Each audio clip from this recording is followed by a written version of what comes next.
Yeah, he rolled his ankle there. I don't think it's anything too serious.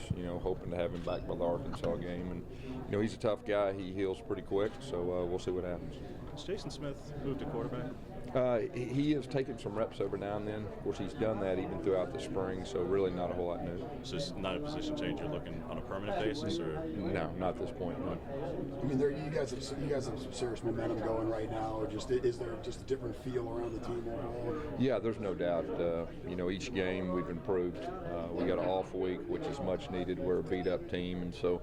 I think we're in a good spot. We've improved each game, and we got the potential to improve more, and so that's real encouraging. I know you've addressed it a lot with the play calling change and giving Red Lashley play calling. Yeah. I mean, has that worked the way you thought it would? Yeah, I thought he's done an outstanding job, and I think since that change, you can see a difference in our offense. With our tempo and just overall moving the football, and so that's real encouraging. Moving forward. Because you also seem so much more relaxed. You look like you're really enjoying yourself. Was part of that delegating and just taking some pressure off? I've definitely been more relaxed. There's no doubt about that. And it's been really good for me, a new perspective, seeing the entire game and being more of a head coach. And like I said before, it's really refreshing. I got confidence in our offensive staff, with Rhett and Herb and the rest of the offensive staff. They've done a very good job. And I think we got areas to keep improving, and that's encouraging to me. You made the move from offensive coordinator to head coach, obviously, and you've spoken highly of Brett before. How much do you think this has helped his career prospects, this move and now play calling and having the success he's had?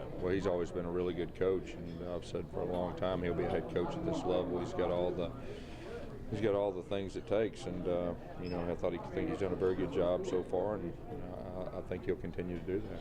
When Kevin Steele came in, you were very complimentary, obviously, but is it fair or unfair to say that he's even exceeded your expectations of what you're? Yeah, Kevin's done a great job with our defense. There was some carryover from last year. We played good, at the very end, and he's just kind of taken that, and the players have really responded to him. He's a great person. He's been a great leader for our defense, and they've responded.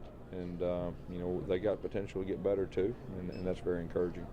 Ryan Davis mentioned something in the post-game Saturday that he said something to the effect of your team is kind of just, in the bushes, no one's really talking about. And are you comfortable with that, the fact that nobody's really flying under the radar? You got to earn everything you get, especially in this league. And, we're just trying to get better each week. That's what we talked about. And very few teams in college football will get better each week, and that's our challenge. And so far, so good. But, we're at the halfway point. We got to keep doing that. And but I like where we're at. Yes, I wanted to ask you about Herb and your relationship with him. I know it goes back a long time, but he had an incident before he met you at West Virginia, that near-death experience. Just when did he share that with you, and what was your reaction when you first heard it? Yeah, that was the first year we were together, and that was a scary deal. There's no doubt about that.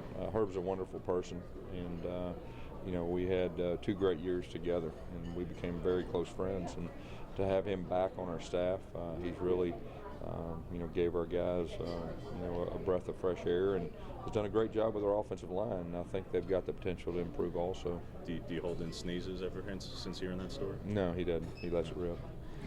With Brenda Tracy's visiting the team tomorrow and speaking on that, just what brought that about, and then what is your reaction to having her speak to the Well, we're always trying to educate our players on current issues, and that came from our athletics department for all teams, but I think it's a very, very good thing for our entire athletic department. Particularly important message, just given some of the situations this offseason with Javon and Landon, for the message a little bit more poignant, hits home closer to some things this year. Yeah, I think it's good for everybody to hear.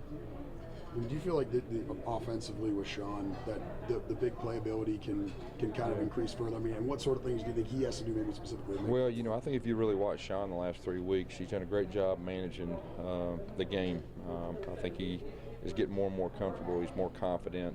He's seeing the field. He's more relaxed. I think he is gradually improving each week, and I think he's starting to learn his receivers a little bit better. We got some young guys out there, a lot of young guys, a lot of inexperienced guys, and so he's just starting to get more comfortable. Yes, in game-opening drives, you talk about starting fast. You've scored first in all 6 games, but in game-opening drives, you got 3 and outs, a fumble, an interception. You got 1 touchdown.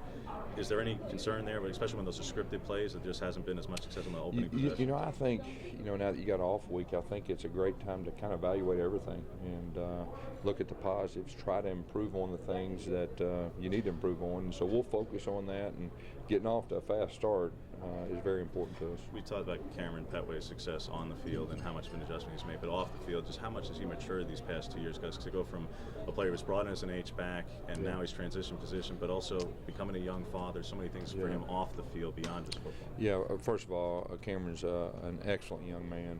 He's a joy to coach. You know, he's not a real talkative guy. He just works hard in the weight room. He's a great teammate. And so for him to start being really successful is a really good thing. And our whole team's rooting for him. He's got a chance to be a really good running back. Okay, thank you. Thank you all. Thanks, Coach. Hey, guys. He didn't let y'all ask any questions, guys. He asked them all.